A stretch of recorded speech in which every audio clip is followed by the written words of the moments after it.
Talofa lava.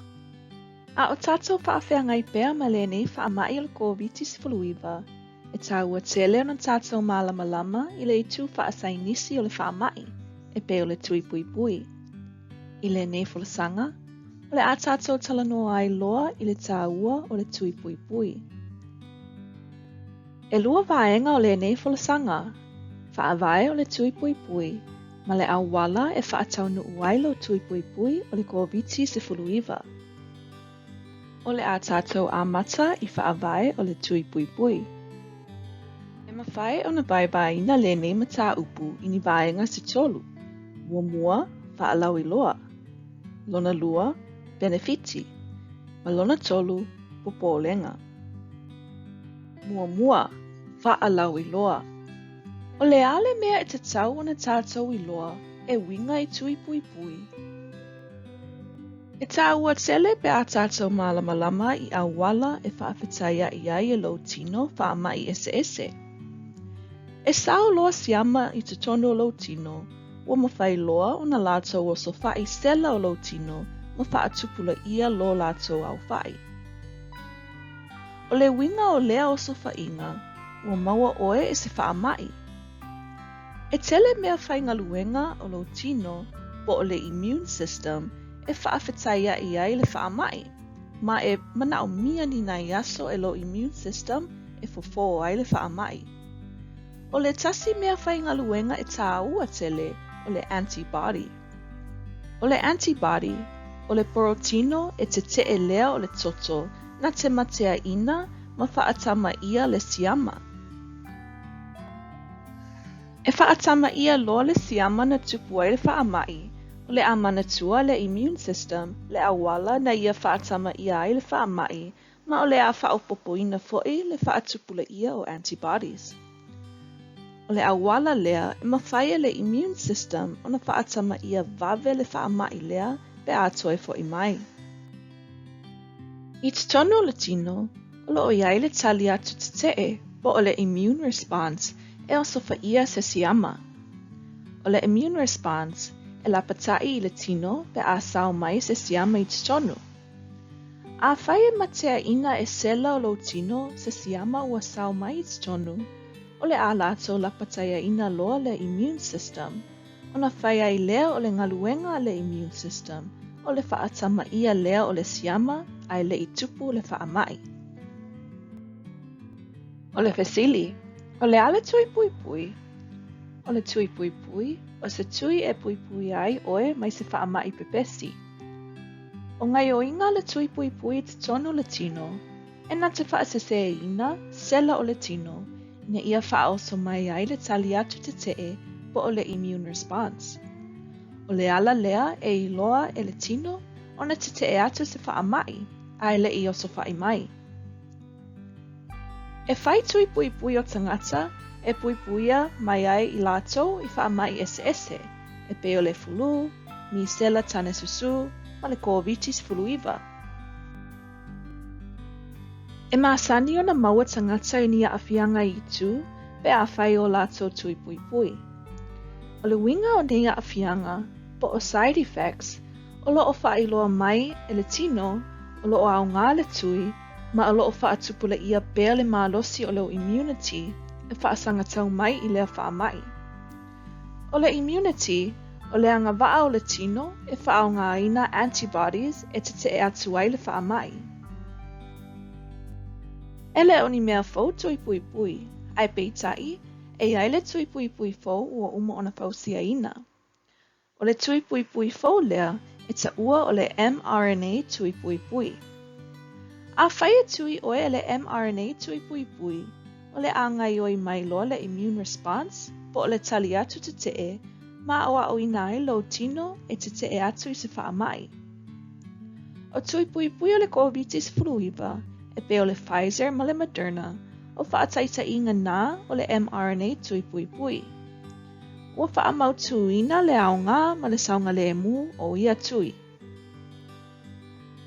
O I lātou o atoa le sefululua tausanga, e mawhai o na whai se tui pui pui o le COVID-19. Paenga lona lua, o benefiti o le tui pui pui. O le ale tā ua le tui pui pui. O tui pui pui, e fesoasoani i o tātou tino a whaasanga tau atu i le whaamai, ia awane i tātou mamai, ma e tau fiai fo'i le pepesi o whaamai. E au ngā fo'i e fesoasoani e whaatupula ia le immunity i te tonu o nuu ma lalawhanga, ai maise no fuanga whaitele. I le taimi nei, matua i au ngā lava le tui pui pui le COVID-19 ua pui pui mai ai tātou ma o tātou ainga mai le whaamai. O le whaiolo tui pui pui le COVID-19 o le a whaawhai ngō fie ai o ne e malanga ma o le a whaititi ai fo'i tapu o whi malanga inga. O nisi nei o popolenga o tangata i le whaia o le tui pui pui o le COVID-19. E saunga le mu le tui, ai maise a awhianga e tula i mai pe a whai le tui. O le tali tonunga o isi tangata, e le saunga le mu le tui o le COVID-19. E tā uona tātou manatua, o le tui pui pui le COVID-19, e tele su e su enga sa whai, ma e whai tau wafe tangata sa whaatino mua ai le tui, ina ia mautinoa, ua whaamalia ina umatu la fono o le saunga le mu. E le iaini popolenga tū ngā na maua i taimi o nei su e suenga uma. O lea, na whaamauni ai loa ma whaunga ina i te tonu o le US, i lalo o le whaamalu o whaalave whaafuasei. Talu o na whaunga ina nei tui pui pui, o loo tuli matai pea ma waava aia e le CDC ma le FDA. O le isi popolenga, o a awhianga o le tino pe a whaile tui pui pui. E iai tangata o le awa aia a awhianga o le tino pe a whai o lātou tui pui pui. Ai ia manatua o whainga maasani lava ia o soo se tui pui pui. O le whailonga lea o loo whaatupula ia le immunity. O le whaiunga lea o le vāenga mua o le nei folasanga. Ua tātou i loa le winga o le tui pui pui, ua tātou i loa benefiti o le tui pui pui, ma ua tātou talanoa ina nisi o popolenga o le tui. O le vaenga lona lua o le nei folasanga, o le awala e whaatau nuu ai lau tui pui pui o le COVID-19. O le ala i le whaatau nuu ina o lau tui. La asanga mua. Talanoa i lau fō mai, ua fia whaisau tui pui pui. Whaisau appointment i lau fō mai, a le ai, su e se avanua e whaiaisau appointment i lunga o le interneti i le www.hawaiicovid19.com. La asanga lona lua. Whaamau tu so awala e te aluai le nofuanga o lo whaiai le tui pui pui. E iai vaenga e te tawana matai tūlelei i le fuafuanga o le awala e te malanga ai. E te tawana mautinoa le taimi o lau appointment ai le i whaamautuina lau awala. E iai company lātou te ofuina fua mai a lātou au nanga e mamoli oi le nofuanga lo o whaiai le tui pui pui e pe o le Uber po o le Lyft. E mawhai foi o na e malanga i le pasi. Ai tele i alu i lau appointment, mana tua e whaisau mea tausami ma ia lava lau inu. La asanga lona tolu. O lau malanga loa lea i lau appointment e whailo tui pui pui. E ai vaenga e te tauna utangia pe ai alu whailo tui. E ai le pepa e te tau ona e whaatumu e whisilingia ai le whaamatalanga whaapitoa ia te oe. Mana o mia le iai o sau pepa whaamaunia, e iai so wata, po o le ID card.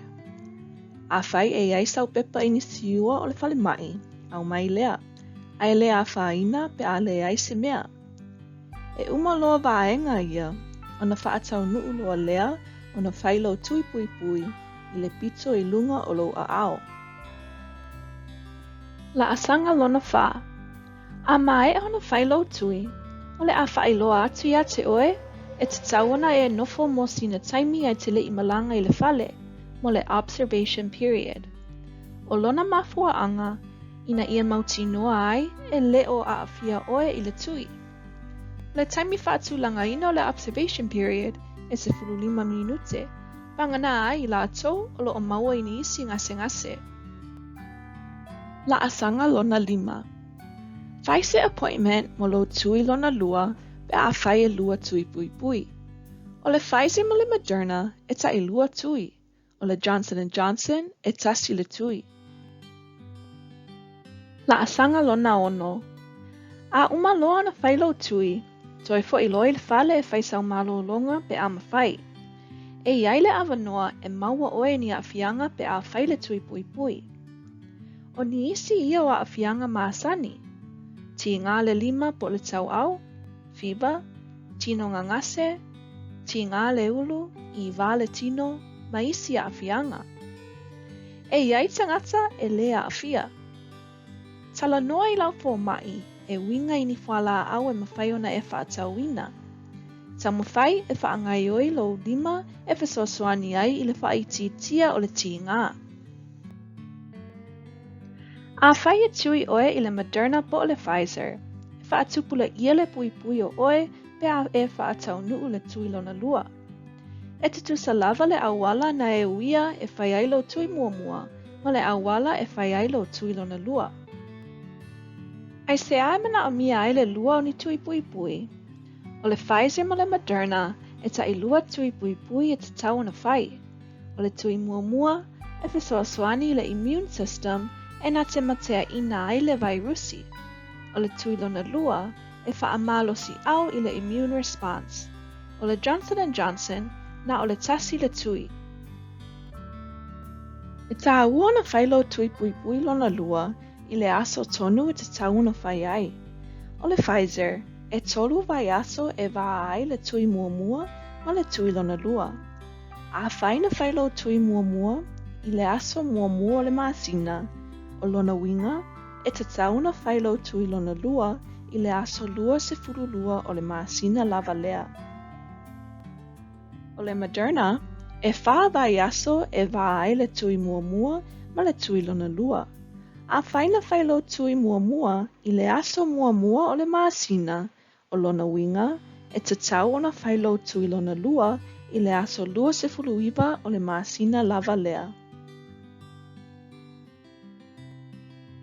Whaafewheo na e mautinoa ua mai a le leo tui pui. E mana o mia e lo tino sina taimi e whausia ai antibodies e peo na tātou tala noa ai muamua pe a uma o na whailo tui pui. O lona winga la, ua e mautinoa ua mai a uma o tui pui pe a atoa le lua vai aso talu o na whailo tui muli. O le Pfizer ma le Moderna e lua vai aso talu ai le tui lona lua. O na au ngā atoa loa lea. O le Johnson & Johnson e lua fo I vai aso talu o na whaile tui o na au ngā atoa ai lea. Ua tātou o mai I le whai unga o le nei fulasanga. E mawani si whaamatalanga ma whautuanga le lei I website sia. Whautuaina so o se tasi e asiasi ma whaitau ai mo lo saunga le mu.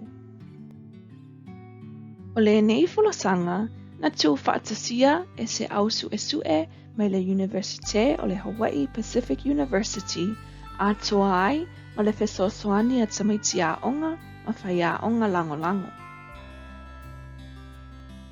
E momoli atu le whaafetai I le Universite o le Hawaii Pacific University mo le whaatauta ina o le neisu e suenga, ai mai se ai le company o le Pfizer mo le whaatupe ina.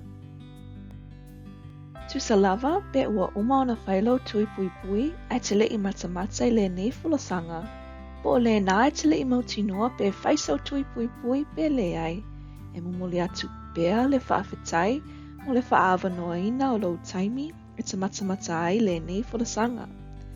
I au ngā le nei fulasanga mo oe ai mai se lau filifilinga pe whaisau tui pui, ma e whaaso atu ai I lo ainga po o lau e kāle sia, po o so o se mafutanga o lo e mafuta atu ai.